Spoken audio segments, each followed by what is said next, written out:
Jadi kalau saya melihat pelapor ini hanyalah yang dimanfaatkan lah.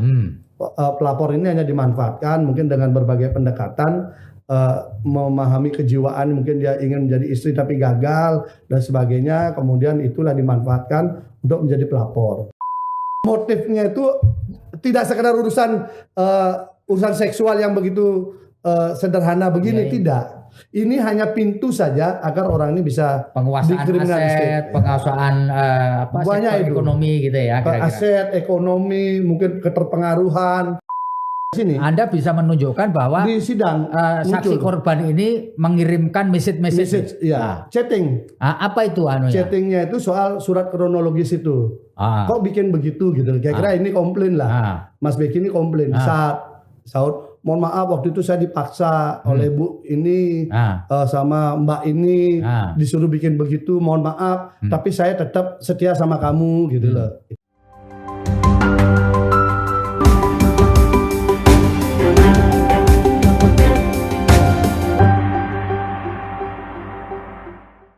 Assalamualaikum warahmatullahi wabarakatuh. Salam damai sejahtera buat kita semua. Shalom, Om Swastiastu, Namo Buddhaya, dan salam kebajikan.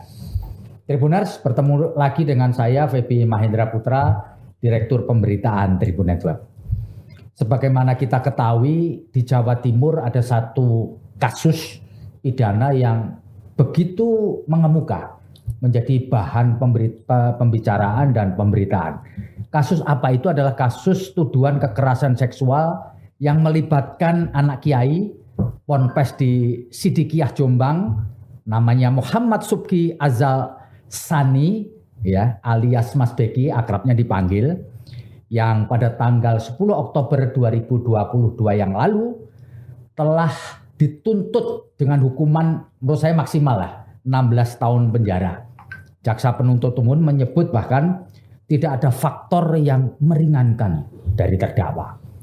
Dan rencananya pada tanggal 17 November nanti Majelis Hakim Pengadilan Negeri Surabaya akan menjatuhkan vonis terkait dengan kasus yang menghebohkan, karena pondok pesantren di Jombang, Ponpes Sidikiyah, sempat dikepung oleh ratusan polisi agar tersangka Mas Beki waktu itu masih berstatus tersangka untuk dapat dibawa ke Polda Jatim. Dan telah bersama saya penasihat hukum dari terdakwa Mas Beki, kolega saya juga ini, mantan wartawan Surya juga, Bli Gede Pasek Suwartiga.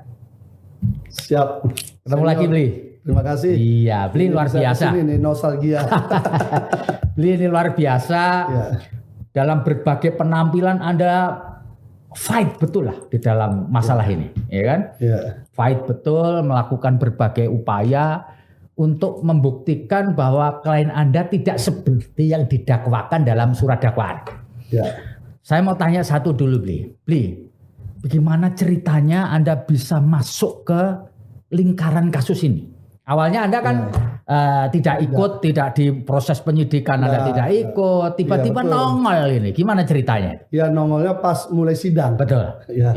Ya, itu bermula dari teman yang memang sebelumnya menangani. Sudah jadi penasihat hukum. Diskusi dengan saya di Jakarta. Ya. Diskusi. Ya, kita ini kan pengalaman lapangan. Dari cerita itu saya merasakan secara feeling ada sesuatu yang tanda petik agak aneh. Kita kan kalau mencium sesuatu yang rekayasa itu kan kita bisa dengar, melihat. Oh, jadi itu Anda baru mengikuti dari pemberitaan aja ya, waktu kan, itu? Jadi gini, berita di medsos, berita di media online ataupun media mainstream itu kan serem, gitu ya. Dari dengar cerita lawyernya dengan beberapa dokumen yang dibawakan diskusi ke saya, kok berbandingnya beda. Oh, jadi antara yang Anda ikuti di medsos diikuti di media TV apa tuh beda setelah banget. Membaca surat dakwaannya, beda banget. Beda banget ya. Jadi beda apa banget. Bedanya itu, Bli? Kalau di medianya itu kan disebutkan predator, santriwati di bawah umur, belasan, puluhan. Kemudian terakhir mantan Kapolda Jatim Pak Niko bilang waktu berkas diserahkan itu 5 korban. Gitu. Bayangan saya kalau memang itu berarti 5 korban ini punya bukti yang kuat masuk di dalam dakwaan. Kan begitu kan? Iya, betul. Ternyata di dalam dakwaan ketika kita baca isinya hanya satu. Oh, jadi satu ya? Satu, tapi bukan berarti mengabaikan 1 atau 5, bukan. Ya. Tapi kejanggalannya ini yang kita lihat dulu. Pertama, kejanggalan pertama itu. Kemudian saya telusuri, ternyata usianya 20 tahun waktu peristiwa dan 25 tahun waktu sidang. Ya. Saya bilang, wah ini kok dibilang di bawah umur. Beritanya di bawah umur itu semua masyarakat jadi marah. Ya. Kan orang siapapun pasti langsung menghakimi orang pelaku seperti itu gitu loh. Nah, akhirnya hasil diskusi itu kemudian kita diajak diskusi sama keluarga Mas Beki kan. Ya. Kita kasih perspektif begini-begini, akhirnya diminta kita membantu. Ya. Nah, waktu itu saya sudah berpikir ini pasti serangan balik ke saya akan besar sekali. Ya. Karena opini publik itu sudah di sini semua. Ya. Sementara di sini kering.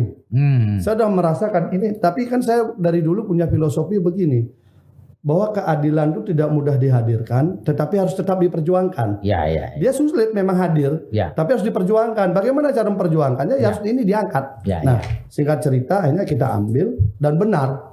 Begitu saya muncul begitu, di medsos itu saya dibully oleh semua teman-teman saya, pakar tokoh-tokoh semua, apa ini tokoh ini, saya kan itu langsung saya akan meruntuhkan integritas saya.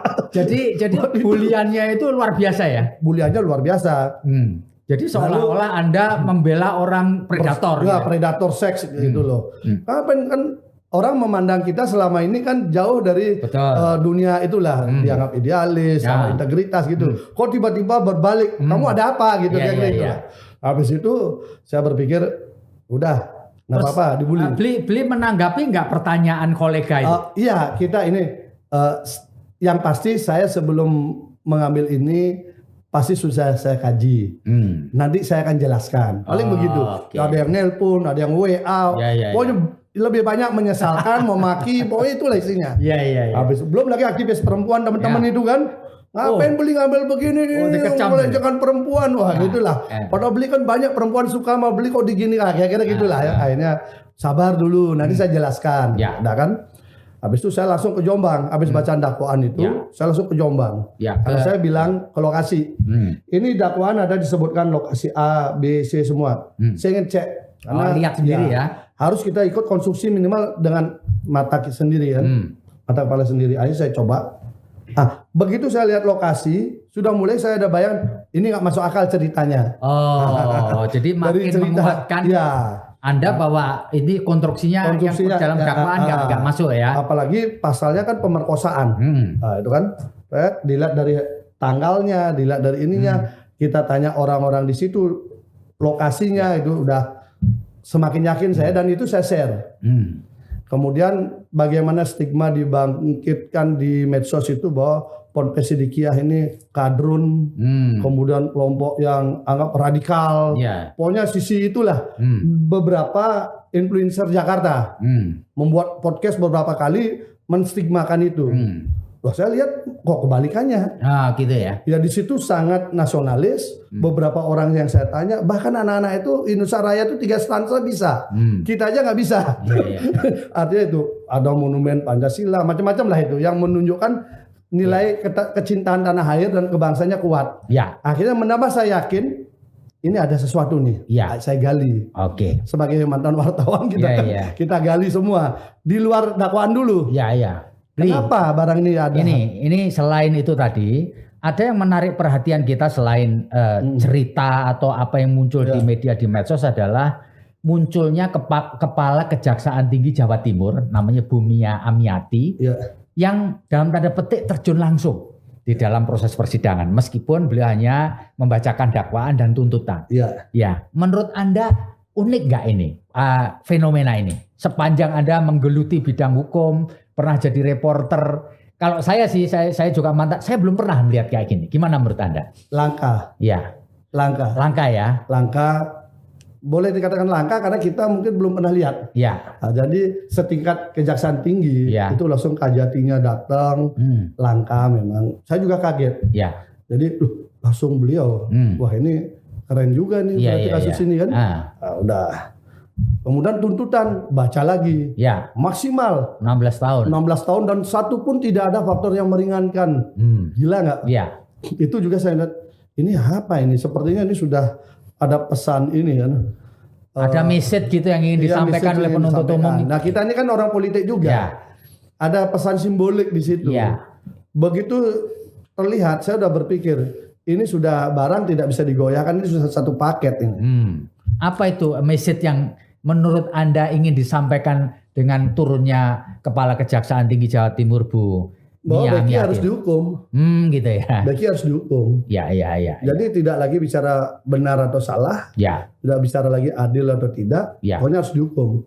Kenapa? Kalau sampai seorang Kajati turun tangan, kemudian itu bebas, betapa runtuhnya kewibawaan Kajati, kan itu yang ininya kan gitu. Ya. Walaupun kemudian setelah itu sidang nggak pernah dilihat. Kalau mungkin beliau melihat sidangnya, mengikuti sidangnya, tidak akan ada tuntutan setinggi itu. Tidak akan ada. Malu sebagai manusia itu pasti akan malu. Tapi karena tidak melihat, jadi kan tetap aja pokoknya. Nah, kalau udah kekuasaan dengan pokoknya kan susah kita. Ya.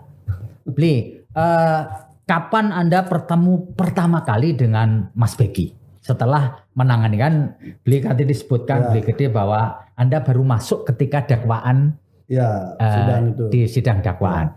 Pertanyaan saya, kapan Anda bertemu? Ya, setelah dari Jombang, kemudian baru kita lanjutkan bertemu dengan Mas Beki untuk mencari tahu dan sebagainya kan. Di mana itu ketemunya? Bli? Di Rutan Medaeng. Kan otomatis di Rutan Medaeng kan? Karena waktu itu kan sidangnya online. Online ya. Sidang online pun kan kita protes waktu itu, kita minta jangan online dong. Ini kan sudah pandemi sudah nggak ada, COVID sudah nggak ini lagi dan terdakwa yang lain juga sidangnya datang. Ini dibuat itu perdebatannya panjang juga itu kalau kita flashback ya. Tapi oke lah, akhirnya hakim mengabulkan itu secara offline. Fisik ya. Kenapa harus offline? Agar kita bisa menggali kesaksian dan alat bukti lebih maksimal. Kan kita mencari kebenaran material. Terlepas benar atau tidak, kita kan belum tahu. Karena sidang masih awal kan. Dan kami merasa senang. Paling tidak metode yang dipakai oleh majelis hakim ini metode yang mampu kita menggali lebih dalam fakta sidang. Itu artinya begini, beliau ketua majelis mengatur, etape pertama JPU karena yang menghadirkan saksi 1 jam. Habis itu PH 1 jam. Silahkan Anda mau tanya apa saja. Setelah itu baru majelis hakim nanya. Itu. Jadi akhirnya cara masing-masing kita pakai memanfaatkan waktu yang ada.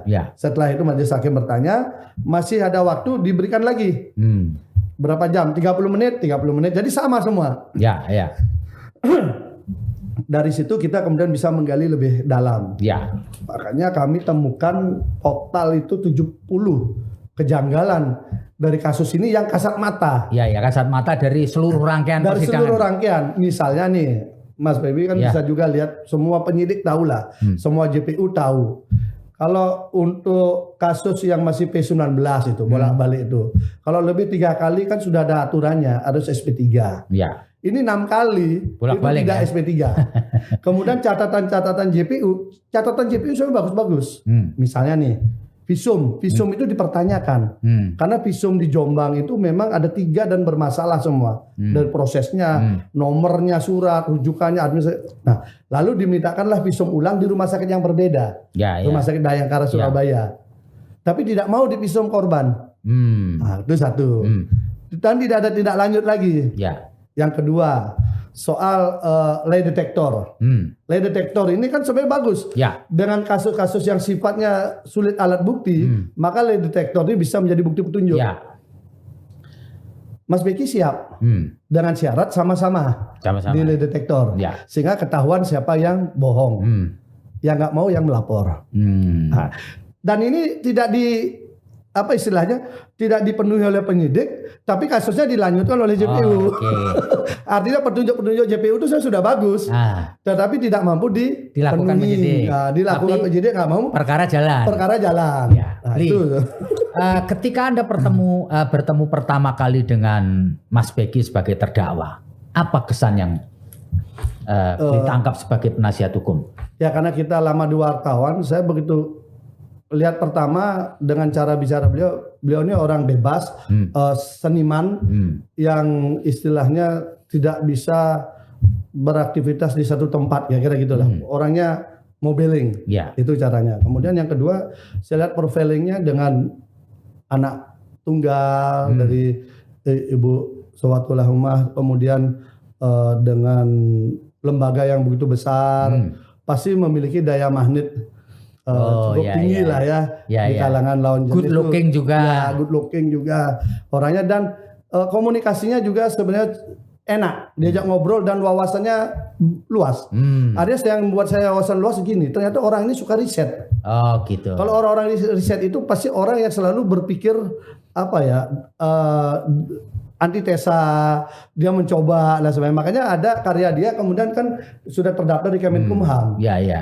Li, sebagai penasihat hukum, tentu kita semua tahu bagian dari penegak hukum. Jadi tidak semata-mata membela. Betul. Iya kan? Tapi juga melihat backgroundnya. Kalau boleh saya tanya, Bli, apakah dengan orang-orang yang selama ini termasuk pelapor ya, sebut saja X, memang Mas Beki ini punya hubungan spesial?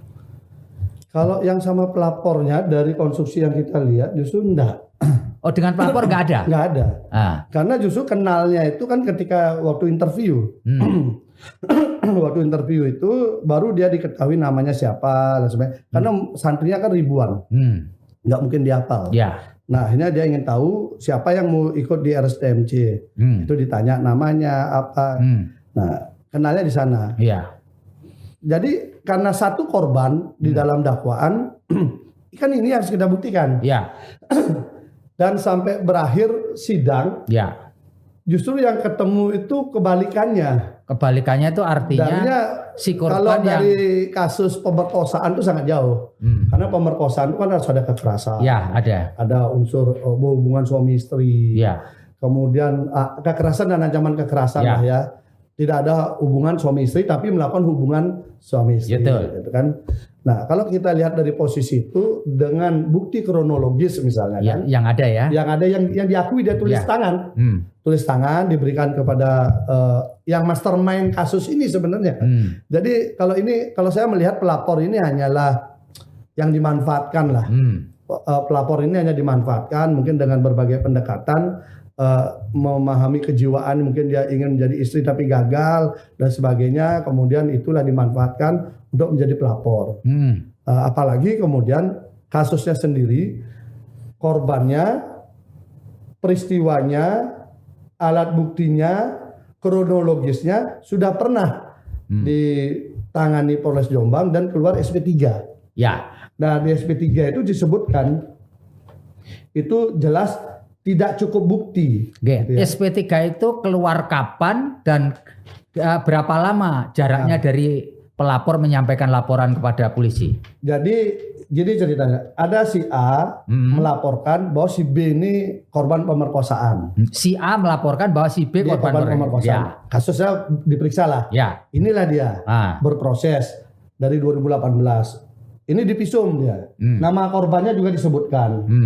Usianya ini 22 tahun lagi waktu itu lapor.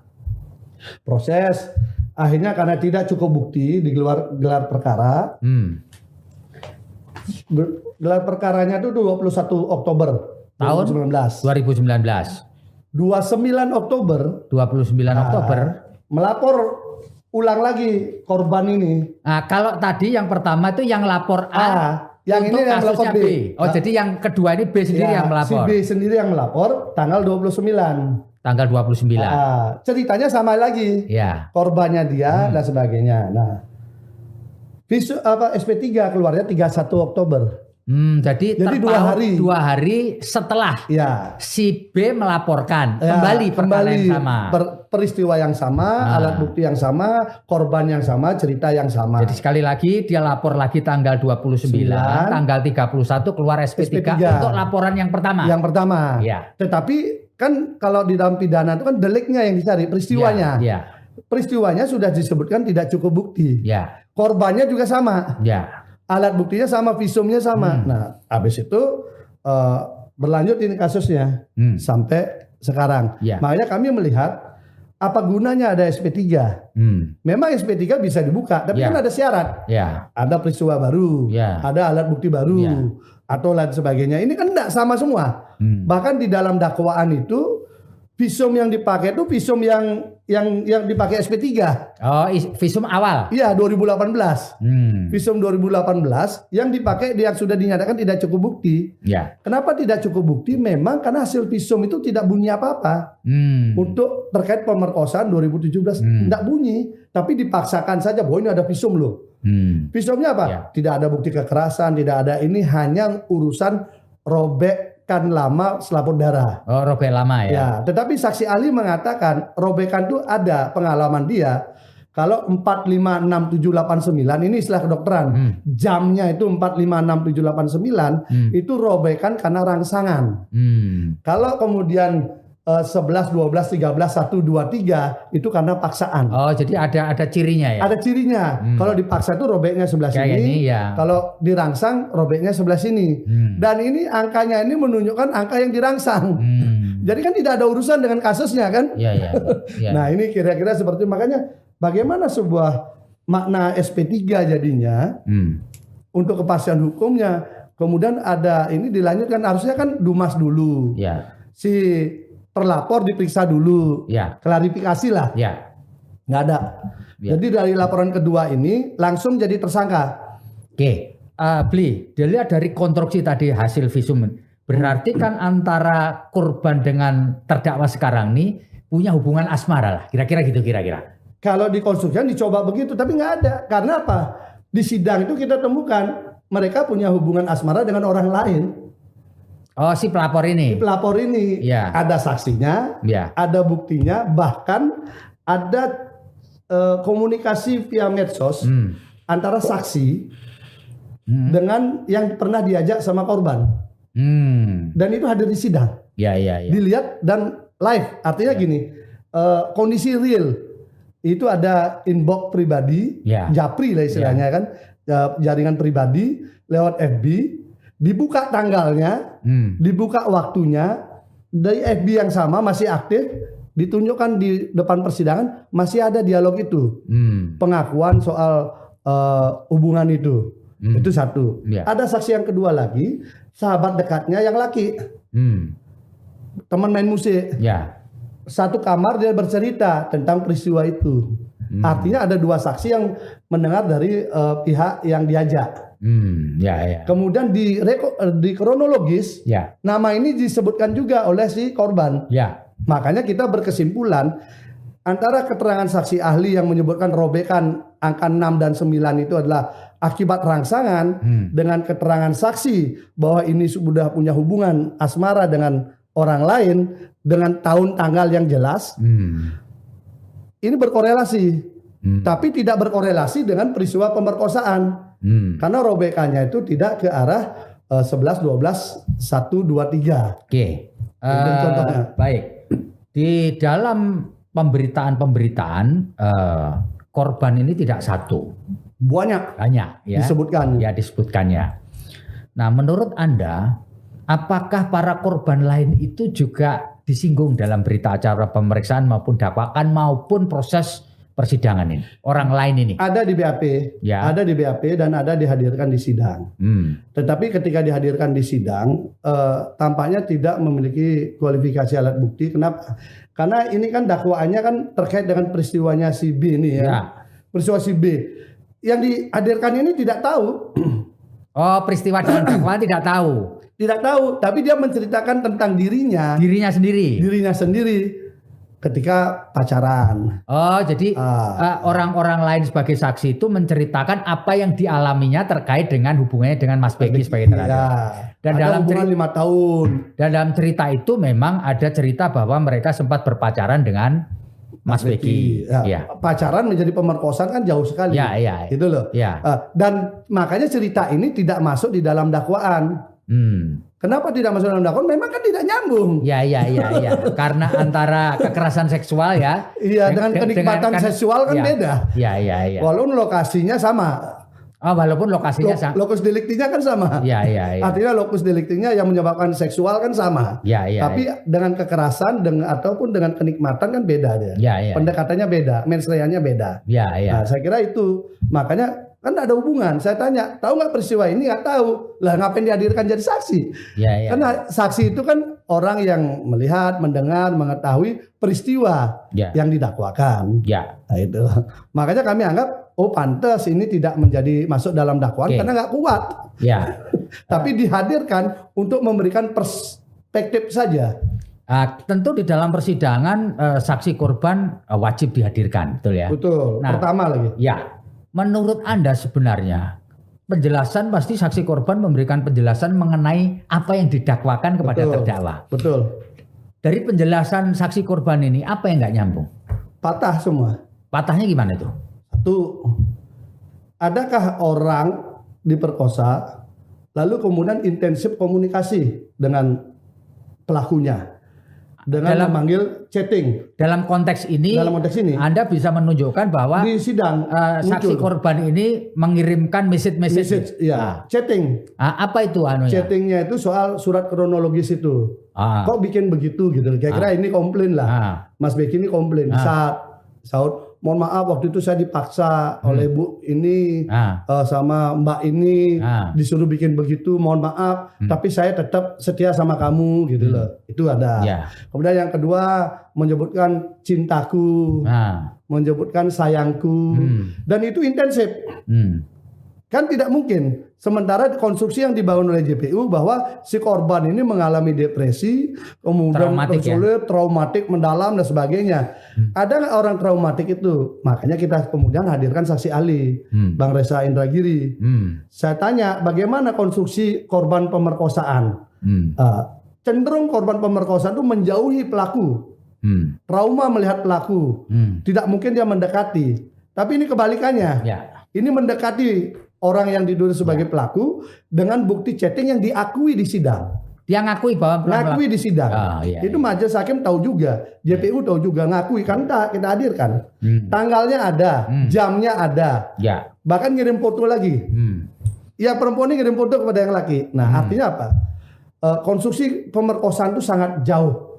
Karena harus ada kekerasan dan ancaman kekerasan. Bahkan bertemunya pun itu juga janggal. Kan ada dua peristiwa. Peristiwa pertama ketika wawancara. Nah, ini juga udah kita ungkap kejanggalan yang di 70 itu. 70 kejanggalan. Contohnya gini, dia diwawancari jam 7. Malam maksudnya? Pagi. Diperkosa jam 11. Siang, ya 11 menit siang. Jam 7 ke jam 11, ini orang ini disuruh telanjang. Di dalam dakwaan. Suruh telanjang. Kemudian di komat kamit macam-macam katanya. Jam 11 baru kemudian suruh masuk kamar. Pertanyaannya sekian jam orang telanjang tidak diapa-apain. Masuk nggak ranah pemerkosaan? Yang namanya perspektif pemerkosaan secepat mungkin seketika libido seks itu muncul dan dia tidak tahan. Sehingga kekerasan dipakai. Pemaksaan dipakai. Ini enggak. Cerita itu saja sudah nggak nyambung. Ini kita ngomong ceritanya dakwaan. Itu yang pertama. Yang kedua? Yang kedua soal kejadian jam 2.30 dini hari. Jam 2.30 dini hari ada pemerkosaan di mana bermula dari si pelaku ngechat si korban disuruh datang. Ini tengah malam. Jarak dari lokasi si ini korban ke ini kira-kira 30 sampai 45 menit naik kendaraan. Nah, ini pertanyaannya, ini tengah malam dini hari. Oke, di dalam dakwaan disebutkanlah nama-nama. Bahwa ini ketemu dengan si ini, chatnya dilihat, kemudian akhirnya karena saran si ini disuruh dia naik motor, diantarkan naik motor oleh orang lain. Nah, orang ini kemudian mengantarkan ke lokasi. Berarti kan antara 30 sampai 45 menit naik motor. Diantar ke sini, di sini ada orang nyambut. Katanya ada beberapa orang dia sempat salaman. Saya tanya siapa orangnya, dia bilang lupa.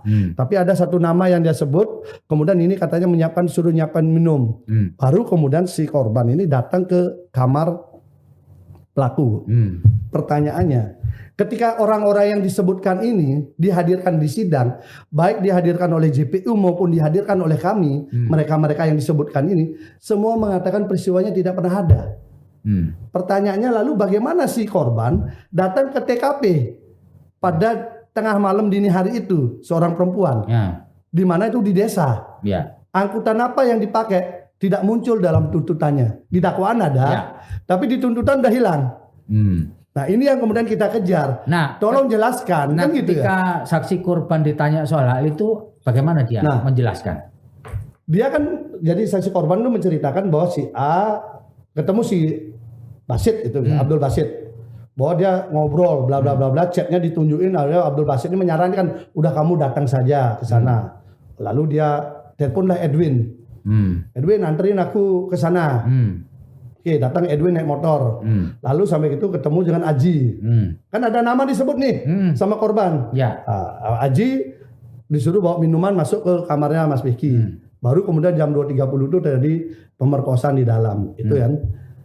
3 nama ini yang disebutkan di dalam dakwaan yang dihadirkan oleh JPU dan kami juga hadirkan sebagian karena JPU nggak mau menghadirkan, kami yang menghadirkan, mengatakan tidak ada peristiwa itu dan tidak pernah. Yang membonceng mengatakan sampai sekarang pun saya nggak pernah bonceng dia, nggak pernah sama sekali. Yang satu saya nggak pernah lihat HP dia. Yang satu lagi jam segitu ngapain saya nungguin dia. Jadi tidak ada. Artinya keterangan berdiri sendiri. Ya. Pengakuan berdiri sendiri yang tidak nama yang dicatat itu semua membantah. Nah inilah kemudian kedua peristiwa ini dipakai faktor pemberat oleh JPU untuk menuntut maksimal karena ditambah sepertiga kan. Ya betul. Ancamannya kan 12 tahun. Betul. Ditambah 4 tahun dari cerita itu. Bayangkan. Peristiwanya saja tidak bisa dia buktikan. Nama yang disebutkan saja sudah membantah. Lalu hukumannya ditambah 4 tahun dari sebuah cerita itu. Adil nggak kita? Itu kalau misalnya terbukti maka mungkin cara kami membela beda. Cara kami membela mungkin kami minta maaf, kami suruh pelaku meminta maaf, melakukan apa tebusan atas kesalahannya dan sebagainya kan. Tapi karena cerita seperti itu harus diakui? Kan tidak mungkin. Satu lagi yang lebih parah lagi, di tanggal yang itu adalah tanggal di mana si pelaku sibuk mempersiapkan jelajah desa. Program utama pada tempus delicti itu. Tempus delicti itu tanggal 20 dan tanggal 18 itu sibuk menyiapkan jelajah desa. Karena besoknya mereka berangkat ke beberapa desa melakukan program dan itu puluhan orang ada di situ. Bukan di sini, tapi di kota Jombang. Makanya bagaimana peristiwa terjadi di sini, pelakunya ada di sini, ini ngaku diantar ke sini tapi yang disebut namanya ini nggak pernah nganter. Dan di tempat itu ada kegiatan? Ada kegiatan dan ada fotonya. Kebetulan waktu itu ada salah satu yang ikut rapat itu nge-share di FB peristiwa itu. Dia share lagi kegiatan dan ada foto pelaku. Yang dituduh pelaku ada di situ. Lah, bagaimana dia dituduh melakukan perbuatan di sana, sementara di FB saksi itu di tempat lain. Makanya saya bilang, waduh, kasihan juga. Kalau orang ya, Mas Beki ini kan dia seniman. Habis itu dia kegiatan sosialnya banyak. Lalu dia juga suka bangunan. Bangunan dan mengelola perusahaan. Dan kegiatan sosial dia juga dari saksi menceritakan dia menyangoni istilahnya ibu-ibu janda yang tua itu secara rutin diperhatikan. Punya beberapa komunitas itu secara rutin dia perhatikan. Karena ini kan keluarga ditinggalkan keluarga dan sebagainya itu khusus. Kemudian orang-orang sakit dia bikin klinik itu RST dan RSTMC gratis. Dia yang biayai semua. Artinya kalau orang seperti itu kemudian distigmakan begitu menjadi penjahat kaliber kelas berat, kan rasa keadilan kita kan jadi berontak. Itu yang kemudian menyebabkan saya greget lah istilahnya. Kok total sekali bela? Bukan urusan total, ini urusan keadilan yang harus kita hadirkan gitu loh. Kalau nggak keras kita menghadirkan, maka rekayasa ini jalan semua. Dalam pledoi yang Anda susun disebutkan bahwa pelakor menjadi pelapor. Istilah pelakor ini menimbulkan kesan pelapor ini memang punya hubungan asmara dengan terdakwa. Ya kan, perebut laki orang. Kalau kenapa Anda menggunakan istilah pelakor? Apa memang Mas Beki dan Anda sendiri yakin bahwa sebenarnya antara saksi pelapor dengan terdakwa ini memang punya hubungan? Yang ada adalah pelapor ini mengejar Mas Beki. Tapi bahwa terjadi hubungan asmara kita nggak tahu. Kenapa? Dari chattingnya kan bisa kelihatan. Dari chatting itu Yang perempuan ini selalu menchatting dengan ngerajuk dengan bahasa sayang. Jadi merajuk dengan bahasa cintaku. Mas Beki jawabannya sebaliknya. Ya. Artinya boleh saya katakan bahwa antara terdakwa dengan pelapor itu tidak dalam berstatus pacaran ya? Tidak. Bertepuk sebelah tangan. Tetapi dengan orang lain yang pernah dihadirkan saksi, betul. Ada di antara pacaran. Tapi tidak ada kaitan dengan peristiwa. Betul. Jadi memang di antara saksi yang lain itu pernah memang ada hubungan pacaran dengan Mas Beki. Baik ketika dia masih bujang maupun sudah beristri. Ya. Itu ada dihadirkan. Iya. Pacarannya diakui. Ya. Tapi kan tidak ada kaitan dengan dakwaan. Itu satu. Yang kedua, apa hubungannya orang pacaran dengan kasus pemerkosaan ini? Nah, artinya apa? Ada upaya pemaksaan, yang penting saksinya banyak. Karena sisanya itu saksi sampah. Saksi yang bersaksi karena mendengar dari cerita orang. Ya. Bisa dijelaskan. Saksi ini mendengar dari siapa? Dari pengakuan si korban, pelapor. Pelapor dan juga dari orang lain. Oke. Ada orang lain yang khusus dia bergerak untuk menceritakan ini, kemudian orang-orang ini jadikan saksi. Iya. Kenapa itu terjadi? Karena sebenarnya bukan ini kasus utamanya, bukan pemerkosaan ini kasus utamanya, tapi ada kasus lain. Ini hanya sebagai alat agar Mas Beki ini tidak bisa lagi ada di Sidikiah. Ini ada urusan lain dan warga Sidikiah sudah paham semua itu. Ya, makanya kami ketika sidang berusaha menghadirkan orang yang menurut kita mastermind yang bisa membuka motif di balik kasus ini. Artinya Anda ingin mengatakan sebenarnya mastermind dari kasus ini adalah orang dalam sendiri? Salah satunya orang dalam sendiri. Artinya keluarganya sendiri. Masih dekat itu dan kemudian Pak Kiai akhirnya sudah tahu itu udah dibersihkan. Oh gitu. Karena kan tidak menyadari bahwa sampai sejahat itu. Makanya Pak Kiai ini selalu menyebutkan bahwa ini adalah masalah keluarga itu ya. Itu yang dimaksud ya. Dan makanya kita berusaha untuk menghadirkan. Karena dia di BAP juga. Siapa? Orang ini. Berusaha kita hadirkan, berdebat. JPU nggak mau menghadirkan, hakim pun juga akhirnya setuju untuk tidak usah hadir. Jadi walaupun dengan berbagai cara kita berdebat. Jadi orang ini sampai sidang berakhir tidak pernah hadir ya? Nah itulah, kalau kita mau mencari kebenaran material kan hadirkan. Kalau dia hadir, saya hakul yakin motifnya akan kebongkar.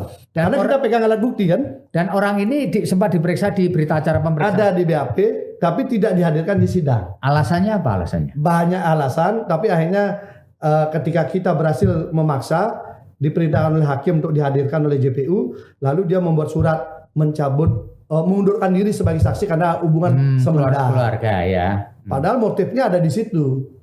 Kenapa motif ada di situ? Karena beberapa saksi semua ketika kita kejar lari ke situ. Oke.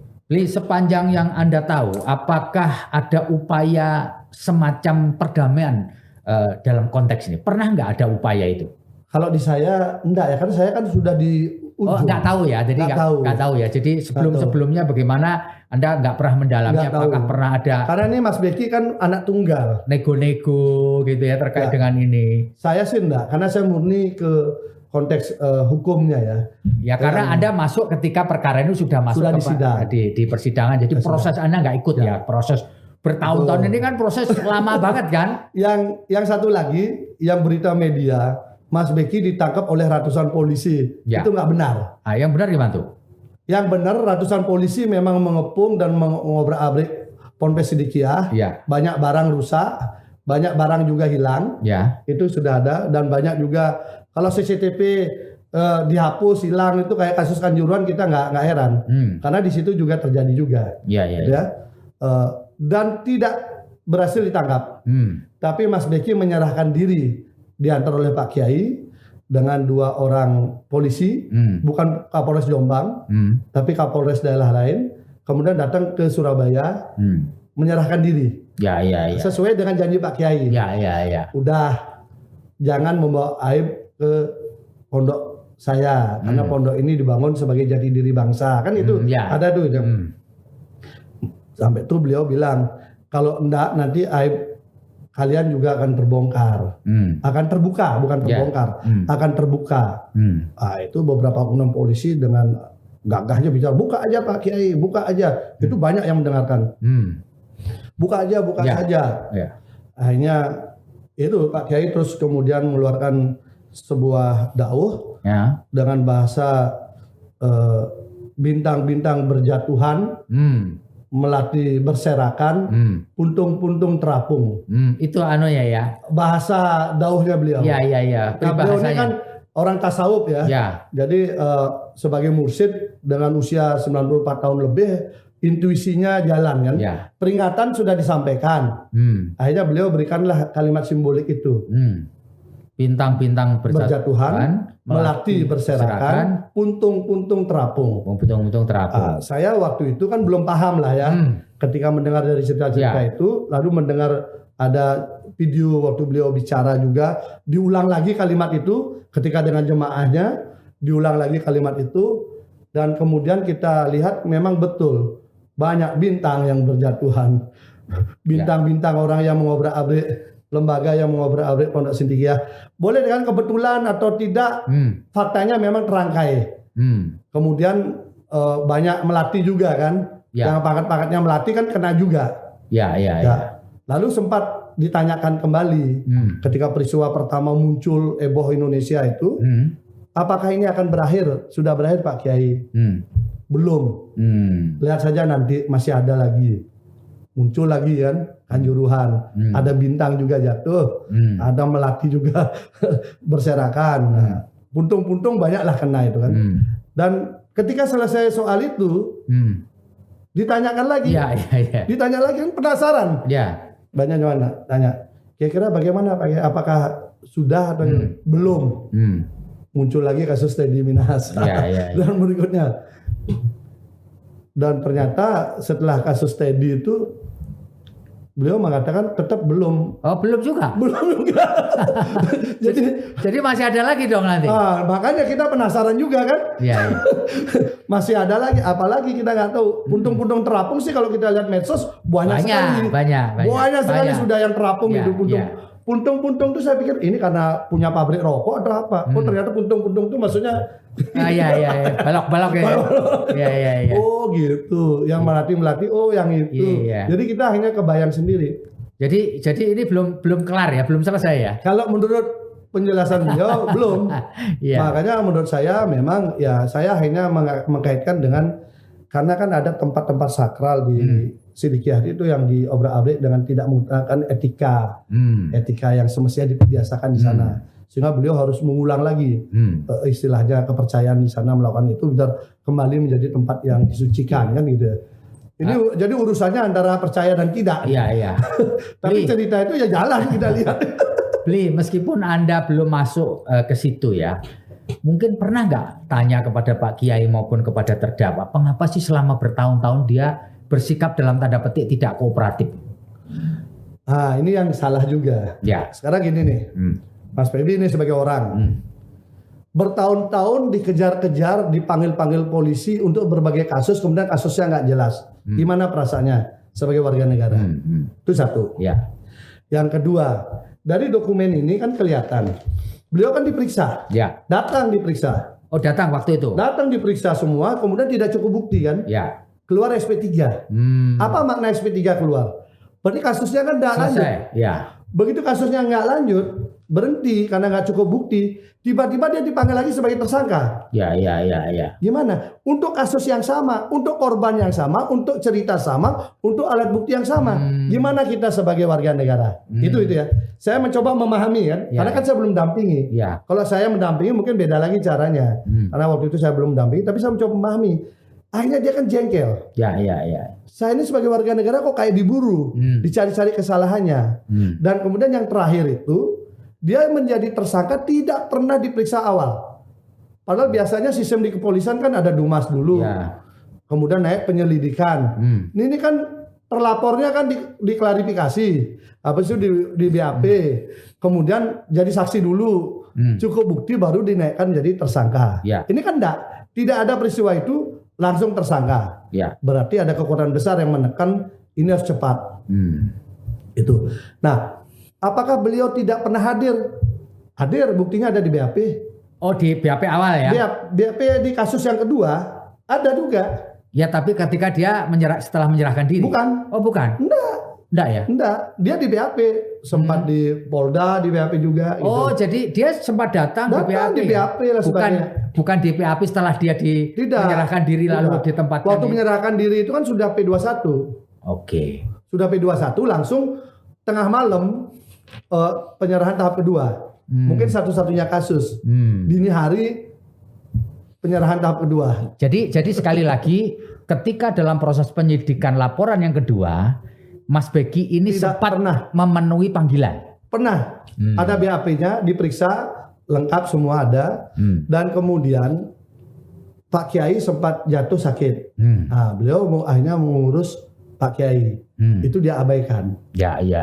Karena apa? Karena dia berpikir sudah ada SP3 kok ngapain lagi dilanjutin. Nah, itulah kemudian hanya warga di pondok tidak bisa menjelaskan ini kepada publik secara utuh. Sehingga kesannya adalah Mas Beki ini beling, ngelawan polisi, arogan, macam-macam. Nah, itu kemudian diciptakan.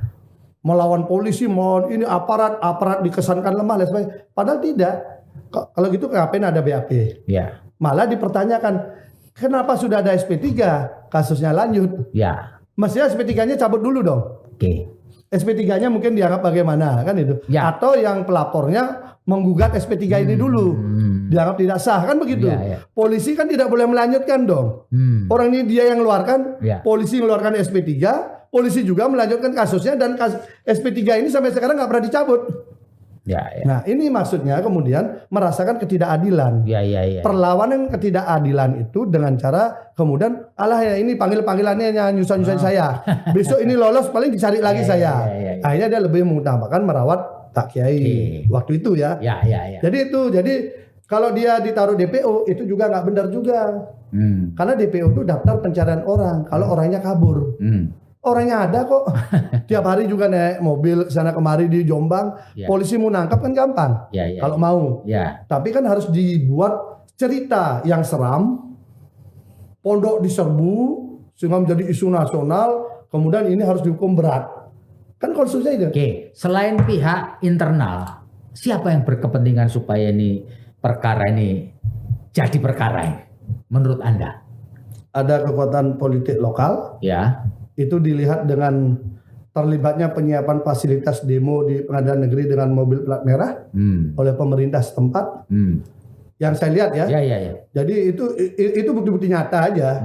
Fasilitasi kalau enggak ada kaitan ngapain memfasilitasi? Kan sederhana kan? Yang kedua, tumbuh kembangnya usaha UMKM di pondok yang cukup bagus seperti rokok yang bisa menyerap tenaga kerja warga setempat cukup bagus, rokok sehat tentrem yang baru 2012 sampai sekarang tumbuh kembangnya cukup bagus dan banyak dirasakan berbeda dengan rokok-rokok yang lain, manfaatnya dengan harga yang juga agak berbeda. Itu kemudian ada juga beliau memiliki pabrik mineral, air mineral yang tumbuh kembangnya juga bagus dan kegiatan-kegiatan aktivitas beliau yang membuat banyak orang bergabung di Sidikiyah dengan sangat pesat.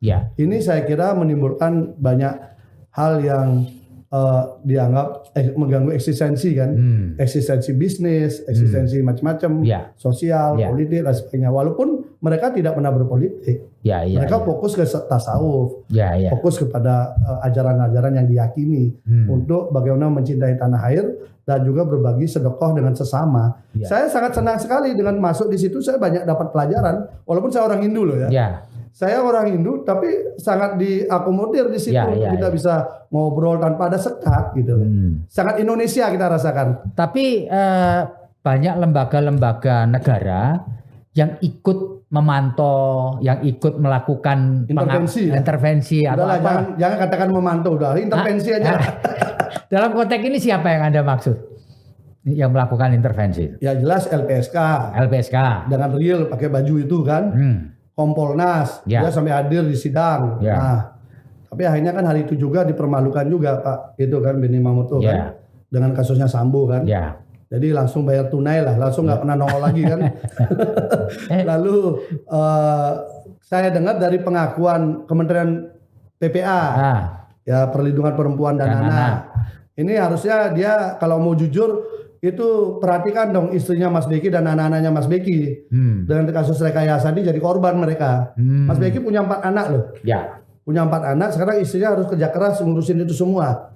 Belum ngurusin Mas Beki. Itu satu. Dengan kasus seperti ini kan tidak linier. Ini ada 4 anak loh. Tambah 1 perempuan. Kalau Mas Beki ingin, dia kan masih bisa menikahi 3 perempuan lagi.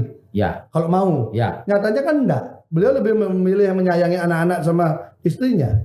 Jadi gimana kemudian alurnya? Kalau beliau mungkin punya istri sudah 4 melakukan itu, mungkin cara make sense kita secara alur rasional kita kan. Ini enggak. Makanya di chatnya itu kelihatan sekali beliau defensif. Tidak mau. Ini kan serangannya menusuk sekali. Jadi sebenarnya saksi pelapor ini juga kepingin dinikahi kira-kira gitu. Tertulis. Dan itu kita udah masukkan, karena itulah kemudian judulnya jadi begitu. Oke, jadi pelapor itu tulis tangan loh. Ya. Jadi bahasa Indonesianya itu saya tanyakan, mohon maaf sangat banyak, saya bersedia menjadi pendamping Mas Asal. Mas Asal ini Mas Beki. Ya. Tulis tangan, tulis tangannya sendiri dan diakui di sidang. Lah itu apa namanya? Tolong jelaskan. Adakah pemerkosaan seperti itu? Dan itu dilakukan setelah peristiwa. Yang disebutkan peristiwa itu kan ada 2 peristiwa yang disebutkan. Makanya kami berpikir kasihan juga Mas Beki dengan posisi itu, kasihan juga Sidikiyah, kasihan Pak Kiai. Jadi sepertinya memang ini ada istilah apa ya? Pak Kiai sudah sepuh, kalau Mas Beki dilenyapkan dengan berbagai cara, dijauhkan dengan hukuman jauh, maka ini aset Sidikiyah ini kan kira-kira ya.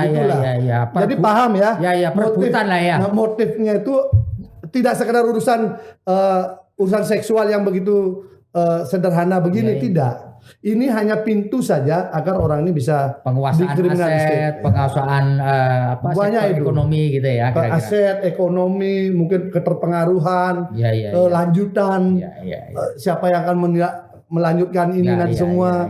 Jadi kan ini harus kita selamatkan. Kenapa? Karena Mas Beki ini dibutuhkan banyak orang. Dia dibutuhkan warga Sidikiyah, dibutuhkan masyarakat yang selama ini dilayani kesehatan, dibutuhkan teman-teman seniman yang selama ini dia fasilitasi. Kemudian dia juga riset dia. Metafakta, oksitron itu kan bagian riset. Yang didakwaan sama diceritakan itu seakan-akan itu kegiatan mistik. Makanya saya ketawa, Mas. Ini gimana saya ketemu kan sama Mas Beki? Mas, metafakta sama oksitron ini gimana sih? Kok pakai katanya komat kamit baca mantra?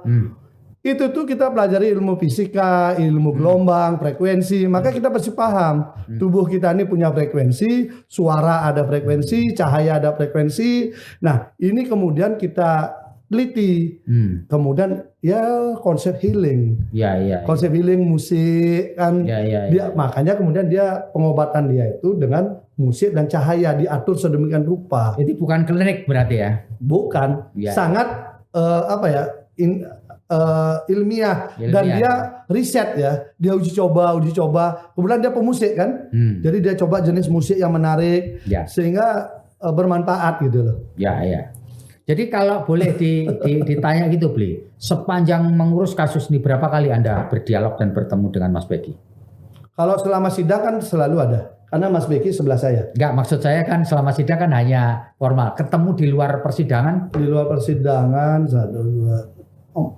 4 kali. 4-5 kali. 4-5 kali ya. Iya, saya ke rutan ya. Tapi kalau di sidang kan kita rutin ngobrol kan. Kan kita ada kesaksian ini saya tanya kan saya nggak hafal kan. Ini siapa, bagaimana. Dan beliau sudah sampai bilang begini, ini orang lain yang berbuat, saya disuruh tanggung jawab. Kira-kira gitulah. Nah, ada banyak pemberitaan yang menyebutkan sepanjang di menjalani penahanan ini Mas Beki kelihatan kurus, kelihatan drop gitu, benar? Enggak sih. Enggak ya, biasa aja ya. Enggak, awal-awal saya kira siapapun ya, orang yang sedang posisi susah mendadak di perawan begitu pasti mengalami goncangan siapapun dia. Tapi kemudian pelan-pelan beliau malah cukup banyak di sana menjadi inilah ya, apa istilahnya, memberikan hal positif di sana. Beli pertanyaan terakhir ini, Bli. Dijadwalkan 17 November adalah sidang pembacaan vonis. What your feel? Bagaimana feel Anda terkait dengan putusan hakim? Apakah hakim akan mengikuti skenario tuntutan yang disampaikan jaksa atau kompromi di vonis atau gimana? Ini menduga-duga aja, ini kayak dukun gitu. Kita memprediksi kayak BMKG memprediksi cuaca lah kira-kira gitu. Tinggal jalannya dari mana. Ya. Kalau dari fakta sidang, maka ujungnya bebas. Kalau fakta sidang. Ya. Tapi kalau ini adalah paket bahwa dari kasus sudah di SP3 harus lanjut, maka ini sudah diselesai, dikonstruksikan antar lembaga, antar ini. Makanya simbolik Kajati hadir, ini ada podcast di pengadilan, ada permintaan. Itu kalau kita lihat polisi terus datang ratusan orang, walaupun tidak ada orang demo. Kalau pas demo ratusan boleh lah ya.